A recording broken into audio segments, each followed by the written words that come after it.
Aproveita que você está de pé, cumprimenta quem está perto de você e diz assim: parabéns pelos seus 76 anos. Mas fala assim: pelos seus 76 anos. Muito bem. Olha, alguns ficaram contentes, porque tem mais de 76. Mas outros disseram: uai, eu não, né? Não cheguei lá ainda. Mas é porque a sociedade bíblica somos nós.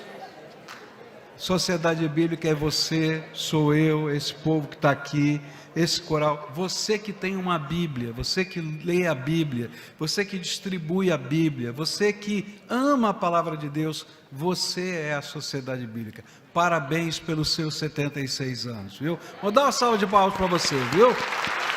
Porque essa é a causa da palavra de Deus nessa terra. Você pode se sentar. Eu venho hoje acompanhado da minha esposa, a Mirna, que está aqui, bem aqui à frente. Obrigado por você estar comigo aqui, meu amor. Você tem 76 anos? Então, recebeu o parabéns certo, não é? Então tá bom. Amém. Tá bom. Queria meditar na palavra de Deus com vocês, no livro de Jeremias, capítulo 23. E vou olhar para o capítulo todo, mas eu quero ler agora somente o verso 29. E eu confesso que, quando recebi o convite para estar aqui, da direção desses trabalhos, para trazer a palavra, estava orando e pedindo: Senhor, me dá uma palavra que seja coerente àquilo que está no seu coração, para o nosso coração, nós que somos amantes da tua palavra. Quem está aqui hoje é amante da palavra de Deus, não tenho dúvida nenhuma disso. E esses são aqueles que promovem a palavra, que querem que essa palavra seja propagada. E Deus começou a me fazer lembrar desse texto o tempo todo. E eu dizia: Deus, esse texto eu não quero pregar. Esse texto é muito duro, muito pesado. E aí eu confesso que eu lutei com Deus. Fui para lá, fui para cá, voltei. E aí o Senhor falou: você não está ouvindo o que eu estou lhe falando? Presta atenção. E eu queria colocar para vocês o que Deus colocou no meu coração ao longo dessas semanas. Jeremias 23, verso 29, diz assim: não é a minha palavra como fogo, diz o Senhor, e como um martelo que despedaça a rocha. Hoje nós estamos reunidos aqui para celebrar nossa gratidão a Deus. Travou tudo aqui, pronto. Nossa gratidão a Deus pelos 76 anos que é da nossa sociedade bíblica. O grande alvo dos nossos irmãos fundadores pode ser descrito pela oração feita pelo pastor Filson Sorém, lá na primeira igreja batista do Rio de Janeiro, no dia da inauguração da sociedade bíblica. E os anais dizem assim: e nós, os que assinamos esse termo de inauguração, volvemo-nos para o céu, com a súplica de que a nova sociedade concorra para a glória de Deus, para a difusão do reino de Jesus Cristo na terra, para a iluminação espiritual e eterna salvação de muitas almas. Nessa confiança e sob a invocação da bênção tríplice da Santíssima Trindade, para quantos se associam aos esforços de divulgar a palavra de Deus e de tornar a Bíblia o livro do Brasil, proclamamos formalmente, inaugurada nesta data, na capital da República, a Sociedade Bíblica do Brasil. O sonho era a Bíblia para a pátria. E a gente precisa lembrar do contexto. Existiam duas sociedades bíblicas à época que estavam representadas nessa organização, nessa inauguração. Uma era a Sociedade Bíblica Americana, outra era a Sociedade Bíblica Britânica Estrangeira, eu acho que esse era o nome na época, e elas distribuíam Bíblias no Brasil, ou seja, vendiam Bíblias no Brasil, e elas eram importadas, caras, difíceis de chegar. E havia um sonho no coração daqueles que amam a palavra e que queriam essa palavra propagada de uma maneira extraordinária por esse país todo. que a Bíblia fosse para toda a pátria. E então nasceu a Sociedade Bíblica, que nós fazemos parte. Com o trabalho nesses 76 anos, eu creio que grande parte desse sonho foi alcançado. Eu não sei exatamente quanto está esse ano, ou quanto foi o ano passado, eu não me recordo dos dados, mas em média, a Sociedade Bíblica distribui, ou seja, permite que essa palavra seja impressa e colocada na mão de pessoas, de 5 a 7 milhões, dependendo do ano, de volumes das Escrituras Sagradas que são distribuídas nessa pátria. Sem contar o que você tem na sua mão hoje no seu telefone, os downloads de todas as versões em português que são disponibilizadas gratuitamente, louvado seja Deus, para que qualquer pessoa tenha acesso à palavra. Sem contar aquilo que está sendo traduzido para línguas indígenas, para o braille, agora também nos sinais, não é? E numa forma de português ainda mais simples para a linguagem dos surdos. Eu creio que nós estamos chegando naquele sonho daqueles primeiros. Mas, quando nós olhamos para o futuro e pensamos agora, qual seria o nosso sonho daqui para frente? E eu creio que o tema desse ano, e o tema que vem acompanhando a Sociedade Bíblica nos últimos anos, aponta para esse sonho. Nós queremos transformação. Nós queremos que a Bíblia seja a referência, não apenas o livro na mão das pessoas. E, com grande certeza, aquilo que nós acabamos de ler nas Escrituras é uma grande verdade. A Bíblia é fogo e é martelo, é instrumento tremendamente poderoso. Mas surge uma pergunta para a gente: se nós somos, hoje, mais de 30% da população evangélica que se diz leitora da Bíblia, proclamadora da Bíblia, por que a gente encontra tão pouca transformação na nossa sociedade? Por que o sonho tem que ser ainda maior de que a Bíblia seja referência e transformação?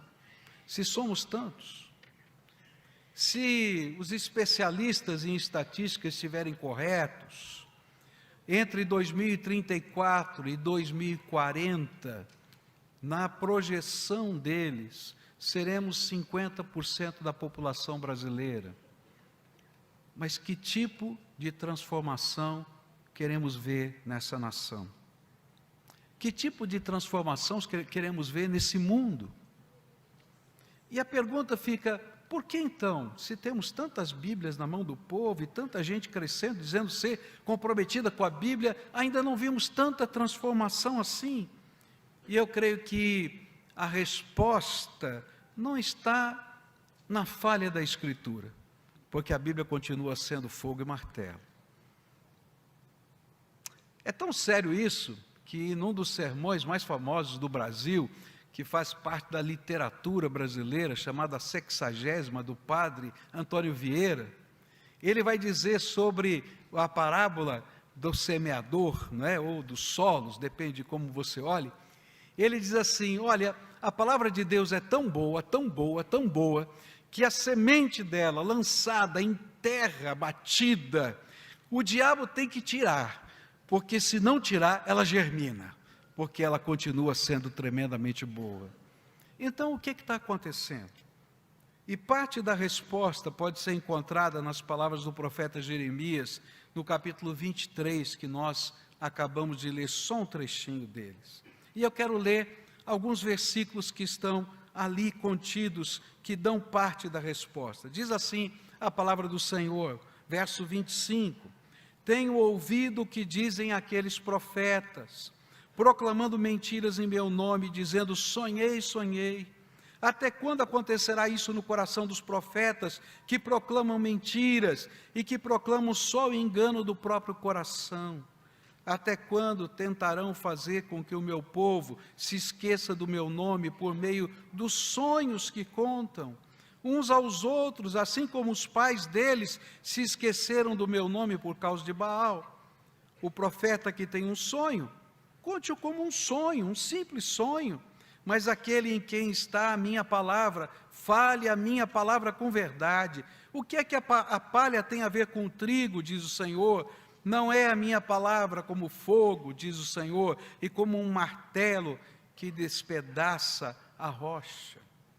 A primeira resposta que nos é revelada nesse capítulo tem a ver não com a eficiência da palavra de Deus, indubitavelmente é eficiente, mas sim a respeito de nós, eu e você, promotores da palavra, agentes da palavra nessa terra, profetas da palavra. Jeremias estava falando contra os profetas daquele tempo, daqueles que tinham a missão de proclamar a palavra de Deus, que era martelo e fogo, que despedaça o coração endurecido, nos purifica e aproxima de Deus pela sua infinita graça em Cristo Jesus. Mas em dado momento, aqueles profetas haviam deixado de ser agentes da palavra e optaram em ser pregadores dos seus próprios sonhos, ideias e ideologias. Nos tempos de Jeremias, eles se tornaram os falsos profetas de Baal. E quem conhece a história de Israel sabe que Baal, o Deus do trovão, o Deus da terra, o Senhor da terra, tinha a ver com prosperidade. E Azerá era a deusa da fertilidade e que tinha a ver com prazer. E aí eles estavam cocheando entre prosperidade e prazer, e abandonaram a palavra.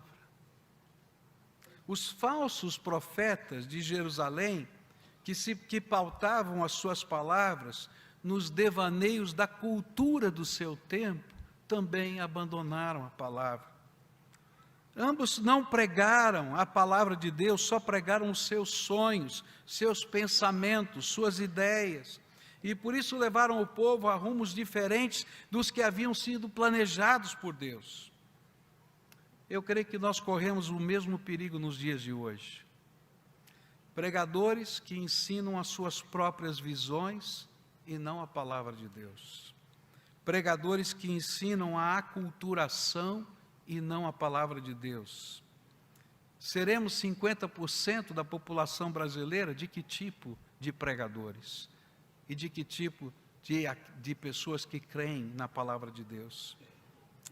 Mas que tipo de evangélicos seremos nós? Será que vamos ter a coragem de substituir os nossos sonhos e visões pessoais pela palavra de Deus? Já vimos isso acontecer na história. Quando o cristianismo virou cultura, e a história chama esse tempo de Era das Trevas, a Era das Trevas chegou à humanidade e foi preciso uma reforma surgir no meio da igreja para que a palha da tradição fosse trocada outra vez pela Escritura, que fora esquecida e em alguns lugares até acorrentada. Quando a reforma virou cultura, Deus precisou mandar ondas de avivamento em toda a terra para fazer a sua igreja voltar a viver a vontade de Deus. Há aqui uma solene advertência para mim, que sou um pregador da palavra. Enquanto nós, os que proclamamos a palavra, estivermos agindo como os antigos profetas citados, proclamando nossas opiniões, nossas ideias, nossos pensamentos, e não a palavra, então vai haver muita religião e pouca transformação nessa terra. Até quando acontecerá isso no coração dos profetas, diz o verso 26, que proclamam mentiras, que proclamam só o engano do próprio coração? E sabe o que vai acontecer? O povo vai ser profundamente religioso, poderá até introduzir na sua cultura termos e palavras de ordem da fé, mas a transformação não vai acontecer, porque nós precisamos da palavra que é martelo e que é fogo, transformando, quebrando, mudando a mente e o coração do ser humano e fazendo-nos enxergar a verdade, não à luz do pensamento das pessoas, mas julgando o pensamento das pessoas à luz da verdade da palavra de Deus. Quer ver uma coisa estranha? Eu mudei recentemente para a cidade de Niterói e estou convivendo com o clima do Rio de Janeiro. Eu não estou acostumado com isso, não é? Eu fiquei muitos anos em Curitiba e lá existem algumas coisas que eu nunca tinha visto na minha vida. Eu não sei se acontece em outro lugar do país, mas eu vi acontecer lá. Tem um negócio lá chamado Milícia de Israel, não sei se você já ouviu falar, Milícia de Israel no Rio de Janeiro. É uma milícia que vive do tráfico de drogas, da venda de proteção aos comerciantes, que é um governo paralelo em determinadas regiões da cidade do Rio de Janeiro. Se dizem tementes a Deus, expulsaram dos morros todos os que servem aos deuses do candomblé. Não pode. Alguns tipos de pessoas que a Bíblia diz que é pecado, as suas práticas também expulsam das suas comunidades. Mas olha que coisa estranha. Chamam os pastores do morro para ungirem com óleo as suas armas. Não é brincadeira não, é sério. Quando saem em missão, e missão é pegar a metralhadora e combater o outro traficante e matar aquele que está... Bem, deixa para lá. Quando saem em missão contra os outros, eles entram com a sua tropa na primeira igreja evangélica que encontram. Interrompem o culto para pedirem uma bênção de Deus para a guerra que vão travar. Alguns deles dão o dízimo, em algumas igrejas. Mantém a ordem, a lei na comunidade é a base da metralhadora. A minha pergunta é, será que esse é o tipo de pregação e será que esse é o tipo de transformação que nós queremos nesse país? Tem alguma coisa errada. Tem alguma coisa errada. Nós precisamos da palavra que transforma, que quebranta, que confronta o pecado dentro e fora da igreja, mais do que ideias, liturgias, filosofias, religiosidade que se espalha pela terra. Nós precisamos ter um compromisso inalienável com os valores e estilo de vida revelados na palavra de Deus. Menos do que isso, é ser como os profetas dos tempos de Jeremias. E isso precisa começar, sabe onde? Em mim. Começar em você. Começar no povo que acredita na causa da palavra de Deus. Agora eu quero dizer para você, e quero dizer para mim mesmo, porque essa pregação é para mim. Não pensem que seremos aplaudidos por sermos comprometidos até a morte com essa palavra. Seremos chamados de radicais. Seremos chamados, quem sabe, de pessoas que não têm bom senso ou razão, que não falam politicamente correto, de maneira correta. Mas eu prefiro ser chamado de tudo isso, ser preso, ser levado ao cárcere, como aqueles do passado que levaram a palavra para mim e para você, fizeram, para que essa palavra transforme vidas nessa terra. E essa é a convocação do Espírito Santo para nós. Queridos, eu não tenho dúvida que os tempos difíceis revelados nas Escrituras, que o apóstolo Paulo citou, daqueles tempos onde iam se levantar pessoas más, lembra disso, está na Bíblia? Já chegaram, e Deus precisa levantar um povo que tenha coragem de ser o fogo, a centelha desse fogo de Deus que se espalha pela terra, e parte do martelo da palavra de Deus, que bate nos corações e quebranta. Eu estou dizendo, eu estou aqui, Senhor, eu não sei onde vai dar isso, mas eis-me aqui, pode usar a minha vida. Eu espero que você possa dizer a mesma coisa. Segunda coisa que eu aprendo: por que tão pouca transformação? Jeremias capítulo 23, versículos 18 a 22, diz assim: porque quem esteve no conselho do Senhor e viu e ouviu a sua palavra, quem esteve atento à sua palavra e a ouviu, eis a tempestade do Senhor, o furor saiu, e um vendaval passou sobre a cabeça dos ímpios. A ira do Senhor não se desviará até que ele execute e cumpra os desígnios do seu coração. Nos últimos dias, vocês entenderão isso claramente. Não mandei esses profetas, mas eles foram correndo. Não lhes falei, mas eles profetizaram. Mas se tivessem estado no meu conselho, teriam anunciado as minhas palavras ao meu povo e o teriam feito voltar do seu mau caminho e da maldade das suas ações. A segunda razão por que a transformação da sociedade tem demorado a ocorrer é porque a palavra que transforma não tem sido interpretada à luz do conselho de Deus. Essa palavra conselho de Deus, ela não significa somente o aconselhamento, ela é uma palavra técnica no Velho Testamento, que fala a respeito da corte divina, o lugar do trono de Deus, onde os seus anjos estão ali, onde todo aquele séquito invisível se reúne. E ele está dizendo: esses profetas agem assim porque nunca entraram na sala do trono, no lugar do conselho de Deus, e não viram e não ouviram a palavra. Uau, que coisa tremenda! É como se o Senhor estivesse perguntando aos profetas daquele tempo, e quem sabe aos de hoje: você foi iluminado pelo Espírito Santo quando entrou na sala do trono para ouvir e entender a palavra que lhe foi revelada? Ou como o apóstolo Paulo descreveu, lá em 2 Coríntios, capítulo 10, versículos 3 a 5, diz assim: porque embora andemos na carne, não lutamos segundo a carne, porque as armas da nossa luta não são carnais, mas poderosas em Deus para destruir fortalezas. Destruímos raciocínios falaciosos e toda arrogância que se levanta contra o conhecimento de Deus, e levamos cativo todo pensamento à obediência de Cristo.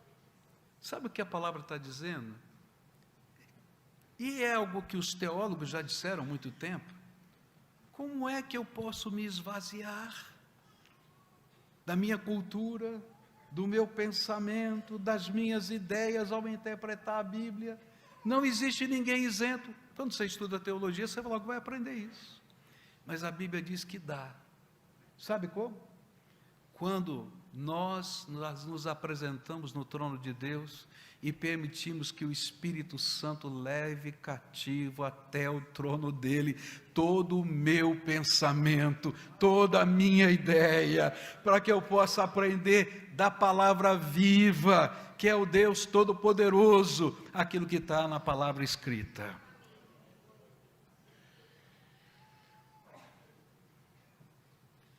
E aí, a gente consegue ser um agente da palavra de Deus.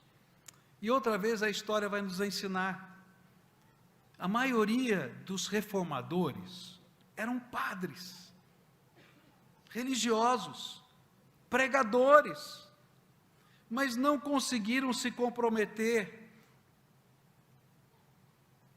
Mas só conseguiram se comprometer, inclusive com risco de morte, e alguns até morreram por causa disso. Só conseguiram se comprometer com a palavra depois de um encontro transformador na sala do trono. Olha para a história. Antes disso, a doutrina, a fé e até a piedade, porque muitos eram profundamente piedosos, eram insuficientes para trazer luz ao verdadeiro sentido transformador da palavra. Mas quando eles entraram na sala do trono e tiveram um encontro com o Senhor, aquela palavra mudou. Não, está escrito do mesmo jeito, mas a maneira de entendê-la foi transformada pelo poder do Espírito Santo de Deus. Eram os profetas que não conheciam a sala do trono de Deus, o conselho do Altíssimo, que levaram Judá e Israel à derrota moral e espiritual. E mesmo que houvesse naquele tempo grandes expressões de religiosidade, faltava o encontro, a comunhão, o derramar da presença. Mas quando a presença se revelava, a palavra tinha sentido, e o compromisso com ela não era mero conhecimento, mas profunda entrega. Pasmem vocês, eu vou falar com vergonha. Eu tenho participado de vários congressos dentro da minha própria denominação. E então eu vou falar daquilo que acontece nos meus arraiais. E falo com vergonha. Eu comecei por brincadeira, depois eu parei. Eu não tive mais coragem de fazer. Em todo congresso que eu ia, de pastores e líderes, não só de pastores, mas de líderes da igreja, eu distribuía um papelzinho onde eu pedia para as pessoas colocarem sim ou não. E nesse papelzinho estava escrito assim: nesses últimos 7 dias, eu tive um tempo a sós com Deus, exclusivamente com Ele, de no mínimo 15 minutos, sem falhar um dia. Você vai dizer, mas foi muito radical, podia falhar um dia, quem sabe? Mas eu queria saber, será que durante uma semana, esses que são pastores e líderes da minha denominação, eu não sei da sua, estou falando da minha, tem esse compromisso, porque afinal de contas eles têm uma carga tão grande, eles têm que levar a igreja do Senhor, eles são líderes dos coros, eles são líderes da educação cristã, eles são líderes.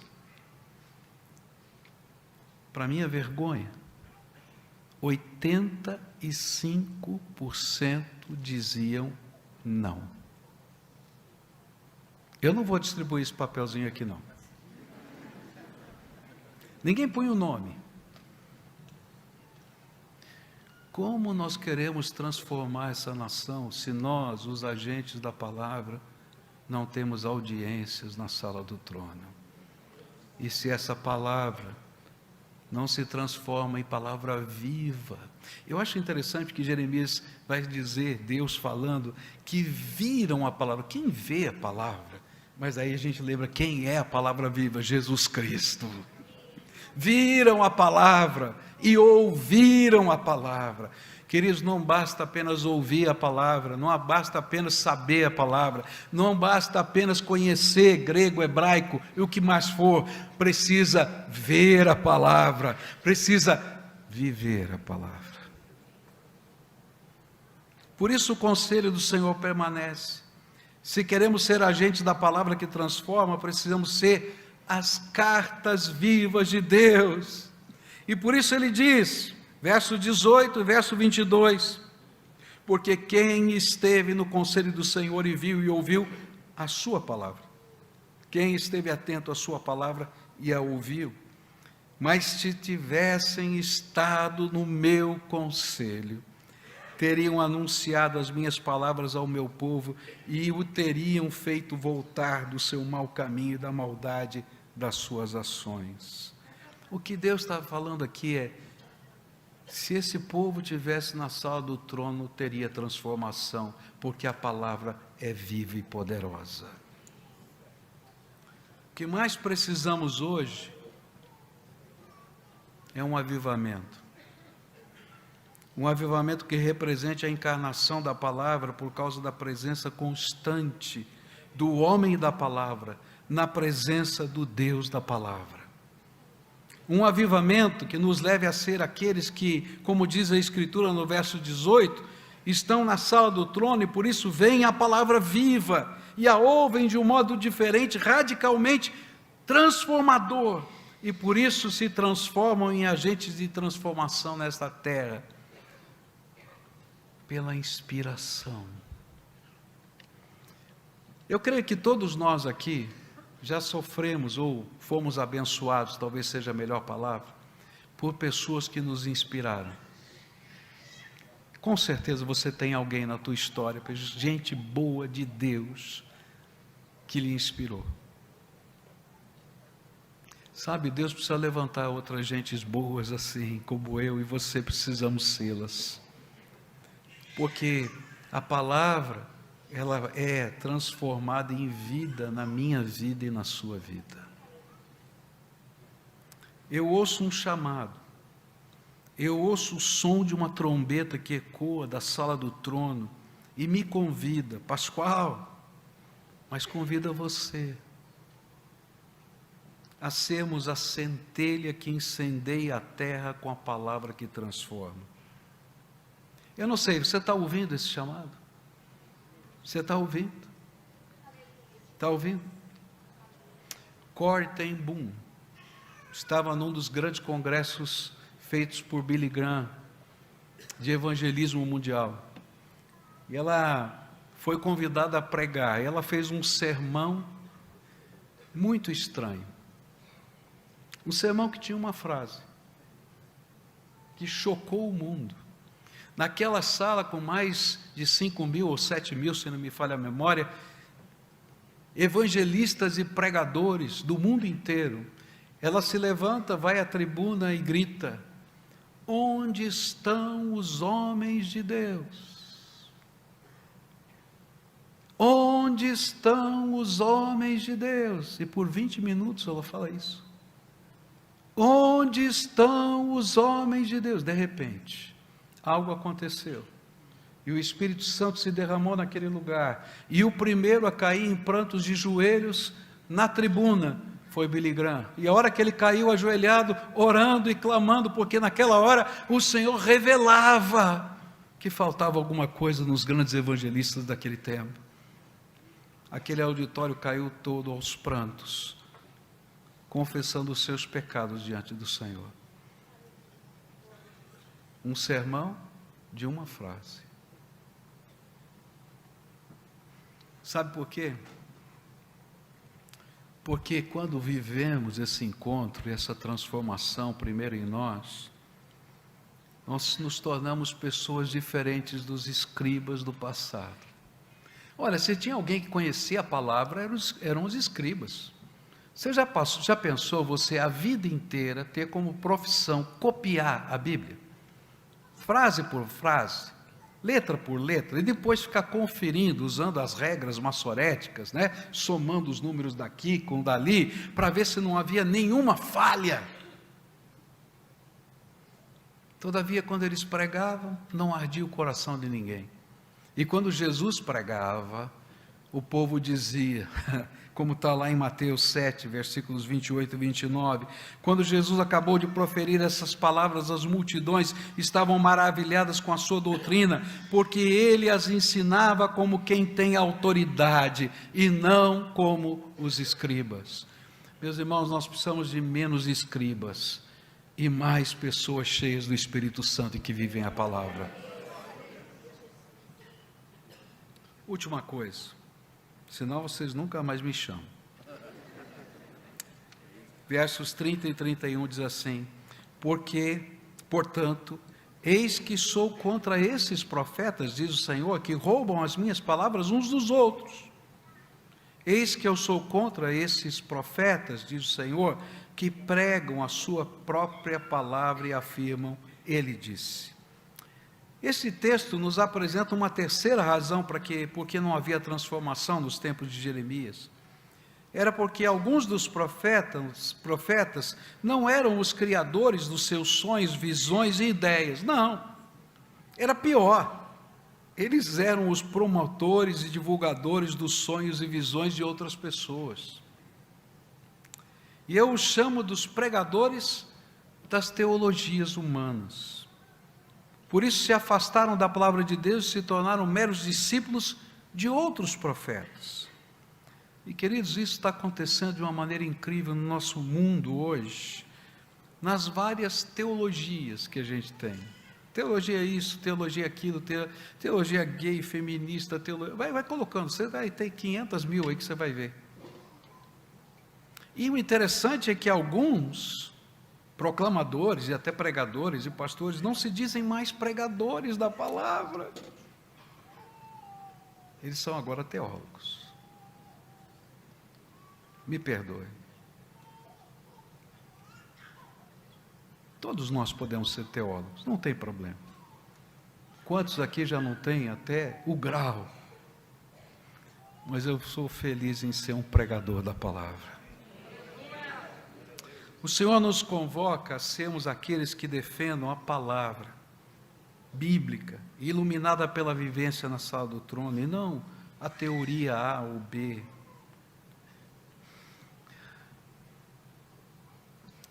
Deus nos chama a sermos aquelas pessoas tão impactadas pelo Senhor, pela sua palavra, que possam afirmar com simplicidade: Ele disse, porque de fato está na sua palavra, e eu mesmo já experimentei o poder dessa palavra na minha vida.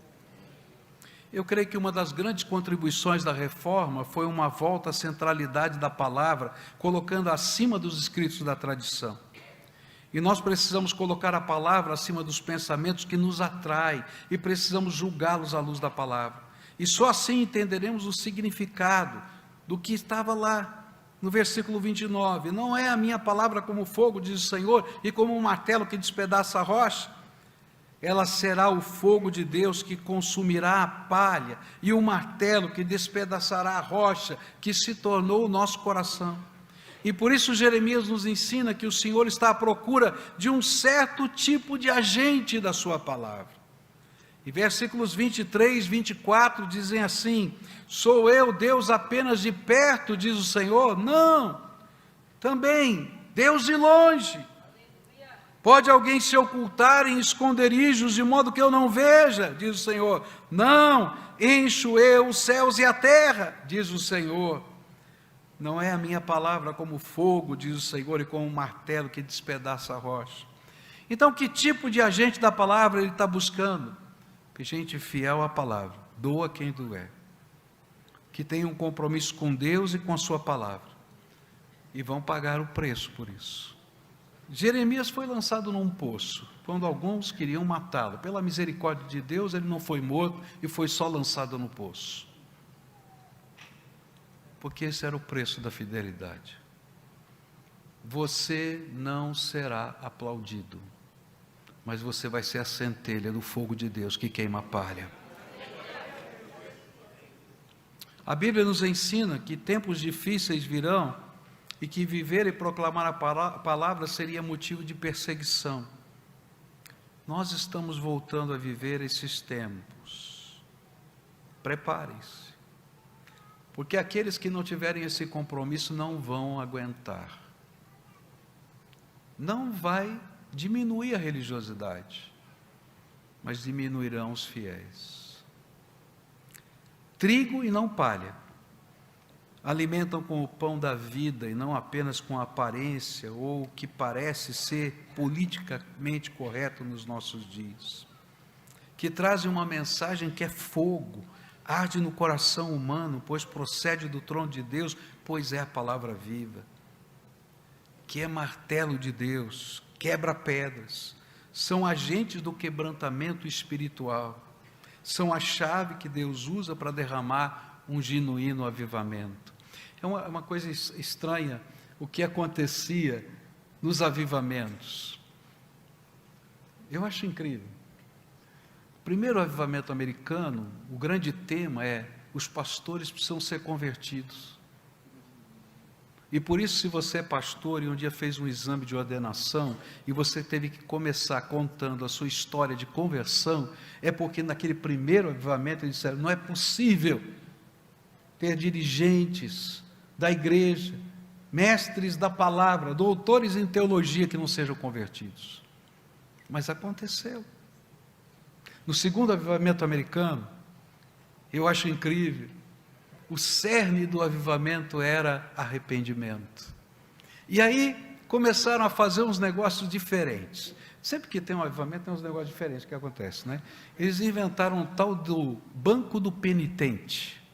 E aí a pessoa vinha para frente e ficava sentada chorando na presença de Deus, por causa que a palavra tinha impactado e eles tinham sido quebrantados pelo Espírito Santo de Deus. Eu não sei se a gente precisa do banco do penitente ou de uma outra forma de ordenação, mas o que a gente precisa ardentemente é que essa palavra quebrante o nosso coração, porque só assim seremos a chave desse genuíno avivamento.